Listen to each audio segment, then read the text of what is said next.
What's going on, everybody? This is a segment from the Nerdgasm Talk podcast. If you like podcasts, well, why don't you come join us as the crew gets silly and Philly while we sit to talk about the latest in comics, games, movies, and all things pop culture. You guys can listen to our whole show on all the podcasts apps. We're on Spotify, iHeartRadio, Google Podcasts, Apple Podcasts, wherever you guys get your podcasts from. And make sure you guys also support the channel by subscribing to the Nerd Coalition Studios. And for the gaming needs, make sure you subscribe to Nerd Coalition Level Up. This is the Nerd Coalition. Hope you guys enjoyed the show. And now, feel the Nerdgasm. So, last week I said, hey, we gotta review this movie. That me and Prime was just like, I think we gotta go check this thing out. And that movie is Hulu, 20th Century Studios. Debuted on Hulu May 19th, and that is White Man Can't Jump.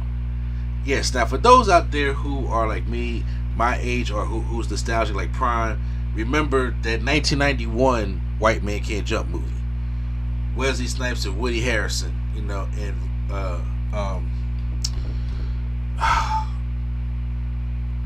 you know who I'm talking about. Rosie Perez. Rosie Perez, thank you. My God, Rosie, I'm so sorry, baby. I'm so sorry. So I was just like, now, I'm not sitting here saying that was one of the best basketball movies and sports movies I ever had, but it's a cultural thing, and that's what we had. I enjoy White Man Can't Jump. So now we have this reboot that has Jack Harlow and what's it, Shakur Walls, who's the one Sinquan Walls, who he played Sean in Power, right? I don't know. He was in American Soul. Oh, damn, I forgot all about American Soul, man. I forgot all about American Soul. That's right, he played Don Cornelius, right? Yep. Yeah, okay, that's what it is, because because when I first saw American Soul, I was just like, wait a minute, that's Sean from Power, because Sean is 50 Cent's son who gets killed. Spoiler, that was like season 1, season 2. Mm-hmm. Okay, so I get it now. So yeah, they're playing the two headlining roles. And first off, I gotta ask you, did you enjoy the original White Man Can't Jump? Yeah, it was cool. Did you? It was I didn't think it was a cultural classic, but maybe that's just me watching it later. Yeah, but it was cool though. Do you think that when you first heard about this movie dropping, did you think they'll be able to hold, like, what were you expecting to see that this one compared to the original one? Because I say, people got their opinions about stuff like that. I'm just curious. I think one thing that hurts reboots is that every time you do something, they're gonna always compare it to the original. Yeah. So when they did that, so that's why in this case I would say call it something else, and at least it will probably get a chance to do something. Actually, I agree with you, but I also think the exact opposite in a way, and I'll explain to you what I mean later on down the line, because I want to get into, because like obviously I don't know what the reviews are for this. I know it got like a 29% on Rotten Tomatoes, but I'm just like, yeah, I get it, but I don't think a lot of people understand. I actually liked the movie. I didn't hate the movie. It didn't insult me. And actually, the movie gave me just enough to change the story, but still just enough to keep from the original story. You know what I'm saying? Mm-hmm. I thought that was cool. I thought that was very well done, personally. So another thing with reboots though, a lot of movies from the 80s and 90s are reboots. It's just that the movies beforehand weren't as popular, so now when you do it, it's like, because like there's a lot of movies that are reboots. Like Parent Trap is a big classic movie. That's a reboot already. Exactly. Freaky Friday, that's a reboot. So there's a lot. What's he doing another one, by the way? You heard that, right? Yeah. One thing, like, those are like, it's a plane like Ocean's 11. Yes. That was the Rat Pack. Yes, but I'm saying that's a great movie. But yeah, they did already do it. So it's like there's a lot of movies already that did that, had these reboots. The only thing reboots these days is that they are not good and only try to do what the original did instead of do something different. Exactly.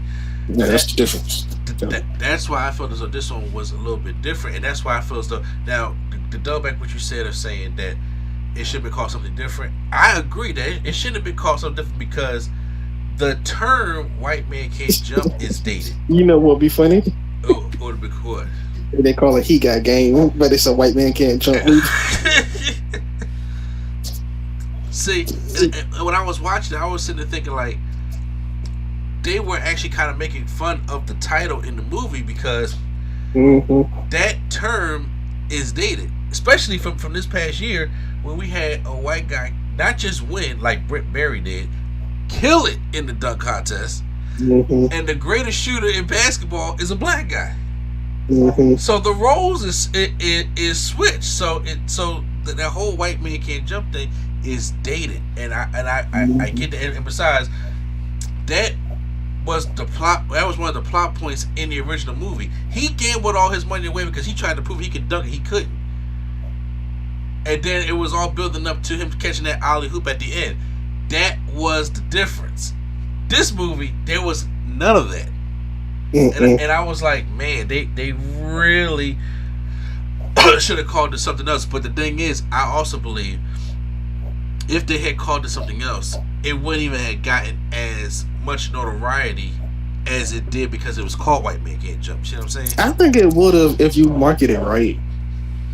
Yeah, but see, the thing with these sports movies, you gotta reach a certain audience, and with that certain audience, you gotta be like, I wanted to see the movie Boogie, right? With an Asian basketball player, that didn't get marketed enough. I didn't know that was on there until I went to HBO Max, but they was like, oh, there it is. But I'm a basketball head. I want to see these kind of movies. Everybody else is like, nah. But when it comes to popular basketball movies or sports movies, and then you see the name Space Jam, it's like, okay, well, everybody gotta go see Space Jam, or we see the movie White Man Can't Jump. Like, well, we gotta go see that movie, to the point where we're going to use the name to help market this little small movie. Because if they had called it Basketball Jones or like all these other little movies that basketball movies you may see on Disney Plus, like my son, he watched these little these teen basketball movies. What's it called? Crossover or something like that. It's like, yeah, these little teen basketball movies, but they catching that audience that they want. I think that's why they can do it. They, like I said, they market it right. But I'm saying, like, you have Jack Harlow and his acting debut. You have Tiana Taylor. Yeah, Sam Walls, who's okay. He's known, but he's not as well known. You got Lance Reddick. Yeah. So you got all these people that you can do something with to, like, say like they're in the movie and promote it still. Like you have enough people to help. Yeah.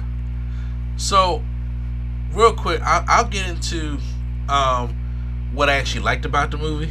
And I thought, okay, so they automatically address the whole white man can't jump thing early in the movie. Like, it's a dated concept, and it was too different, because now we're going to change the story a little bit, because Kamal Allen, who is the black guy, was a star basketball player and a star hooper in high school, going into college, and everybody was like, yo, this man's going pro.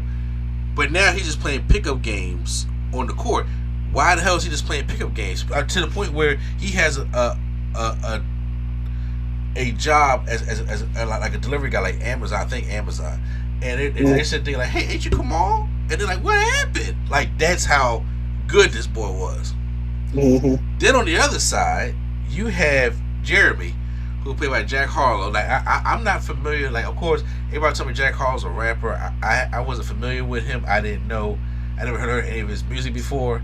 But I know it's his first acting debut. So he was in there, and his thing was, he was going around. He was trying to be like a trainer, and also he had like 2 torn ACLs, and he was still trying to make it to pro ball.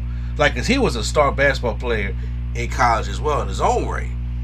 And I was like, this changes it a little bit from the old movie, because the old movie, Woody Harrelson used to play in college, but he was a gambler and a hustler. So all he wanted to do was like, hey, let me just go on the court, be this white guy that nobody thinks I can play, and then I can play basketball, and then it's like I can hustle about their money. Wesley Snipes was just a hustler who was good at basketball on the streets, and then he would hustle money like that. Whereas now they gave Kamal like a backstory of what kind of happened. So I like that. I like that little change in dynamic, because like I said, like he was saying, nobody thinks white guys can't play basketball anymore. That concept is dead. Huh? You know what I like that I wish you would have seen a little bit more of is Lance Reddick being LeVar Ball. Yes, I would. I was like, man, they definitely just kind of like cut his thing in this too. Yeah, I mean they I mean, stop. Real life, man. Yeah, I'm about to say, well, yeah, this movie was done before he passed, though. But I'm saying, but I know what I'm saying. Like, dang, it's kind of like. Because his last role is his real life role. That's kind of messed up, you know. Yeah. It's just, well, look, that's what wasn't. You see John Wick Chapter 4 yet? No. Oh, okay. I won't spoil it for you.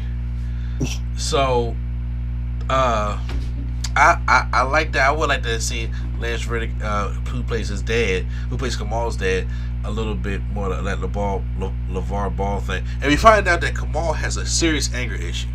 And he went malice to the palace and went up there and started beating some kid's ass who called him overrated when he was having a bad game in one of the colleges. I think it was either college or high school. That was high school. High school, yeah, okay. He didn't go to college. Oh, he didn't go to college. Okay, yeah.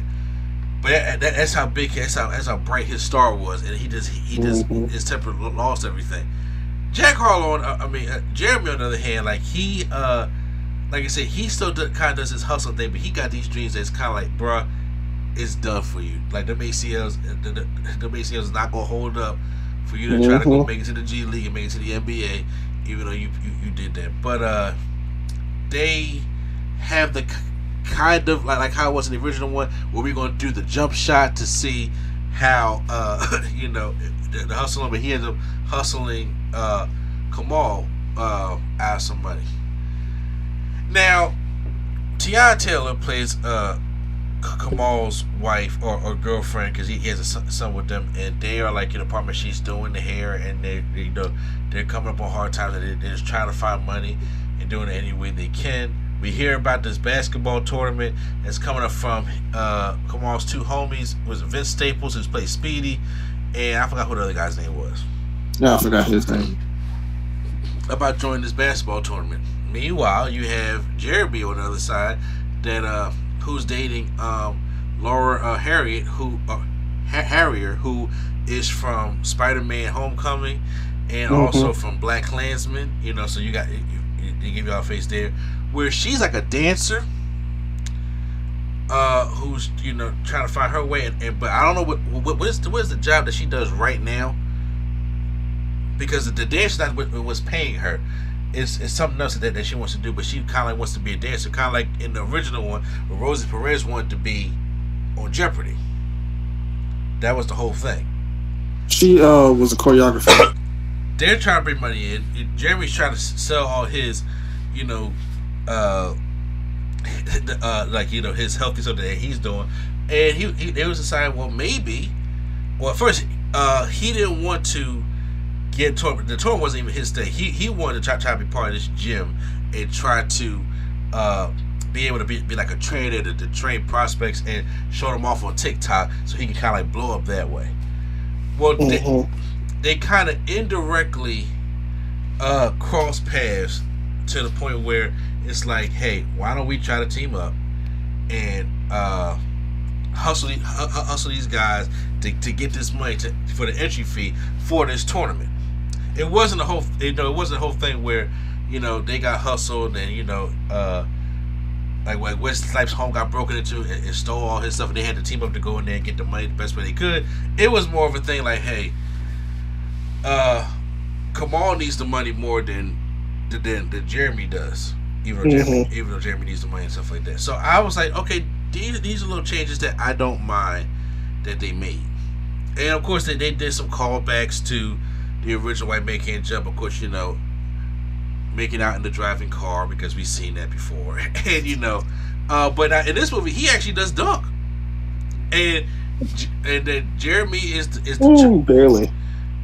yeah, but he got in there. Jeremy is the trash talker. He is a crazy ass trash talker to the point where, and then Kamal's the one's like, hey, I'll talk for a little bit, but bro, don't get in my head. And then once he gets in the head, they start talking about what happened to him in high school or his anger or something like that. It automatically snaps him back to the point where when they finally hustle, they do the whole montage. They hustle a lot of guys, which I thought some of the jokes were funny. The Michael X joke, the guy with the big ears say, he's like, buckets. I was trying to see if you could hear when he was whispering buckets. Those brothers' ears was big. Did you let me keep going on? What else did you like about it before we get to something we probably didn't like? I liked, pretty much. I like the scenery as well, like the different basketball courts they were playing on. Yeah. I like that. I like that they had more of a conflict though. Yeah, like when I say more of a conflict, I mean like more of a conflict between not the two people, like their lives. Like, why do they need to get this money? I like how that was kind of more fleshed out, I guess. Well, And I can't say that it was just like the same amount in the old movie. Also, it was kind of like cut and dry. Why we need to get this money?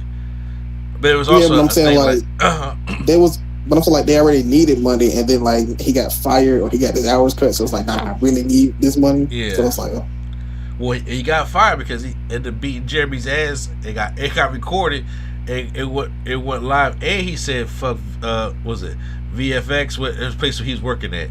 It's supposed to be like FedEx, but he said, fuck that place." And they played it back to him like, "Yeah, bro, you got to go. You got to go." So I understand that. Yeah. I get stuff like that. So I'm gonna give them a credit for something else. I like the jerseys because a lot of modern movies try too hard to be quote unquote cool with the jerseys, and I'm like, this is just a regular jersey. I mean, it was kind of like. I mean, I still think when it comes to like regular basketball movies, I like the Uncle Drew jerseys. I like the orange and blue. But I'm saying I like the regular. They look like they just a solid color or like a two-tone color. Like they look like a basketball jersey. They not trying to look like fashion runway models going to the Met Gala playing basketball. Yeah. Because I didn't like the Space Jam jerseys. From the one with LeBron. With the new okay. Not the other one though. The Toon Squad? Not the Toon Squad. The other crew.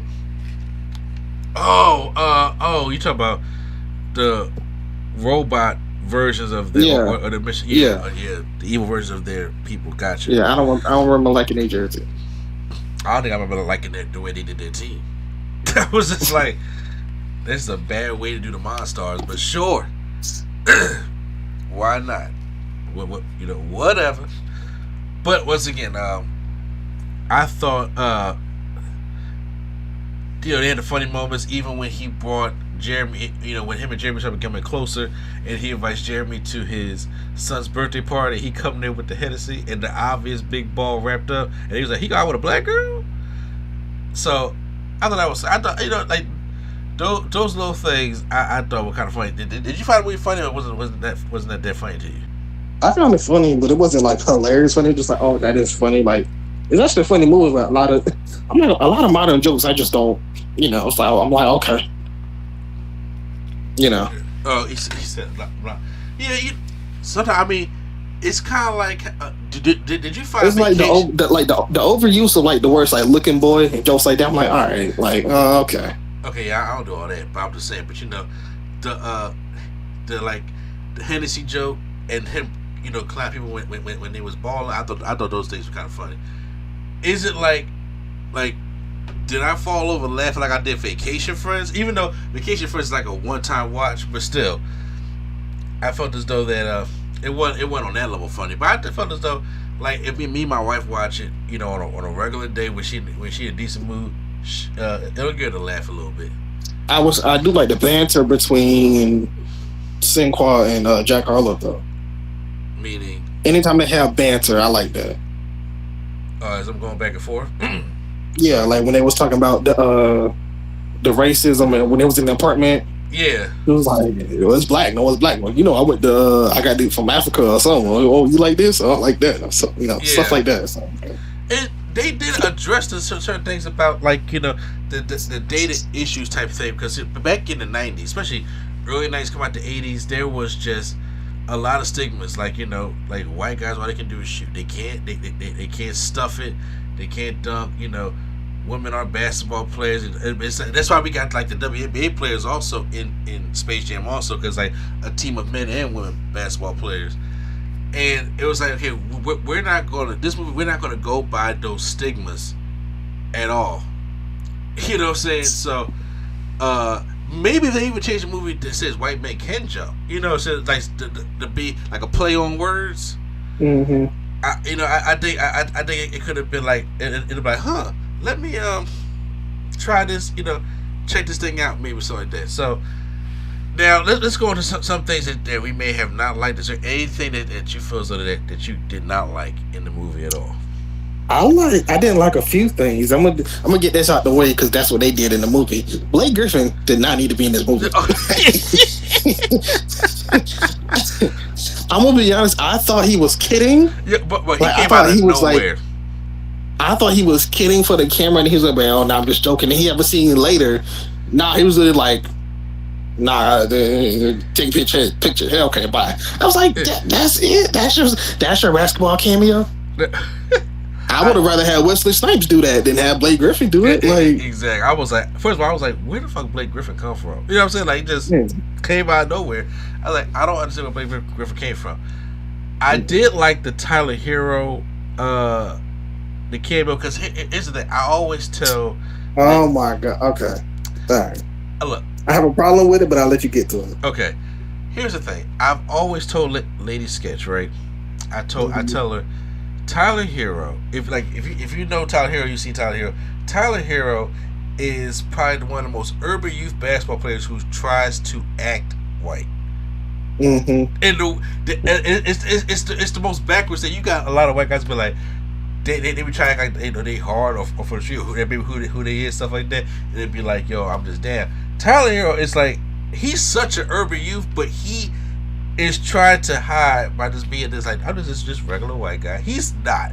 And at the end of the movie when he was doing all this stuff, it was like, for a lot of people that don't know, I like to kind of like address it and play it like, hey, he's angry, but we gotta hide it underneath because we have to keep the image. You know what I'm saying? I thought that was kind of funny. If you know the stuff about Tyler Hero, that's what I'm saying. But why didn't you like it? I probably didn't like the last maybe 5 minutes. Okay. Because, like, obviously the end of the movie is triumphant, but like the last 5 minutes don't feel triumphant to me. If that makes sense. You know what? Are we saying spoilers?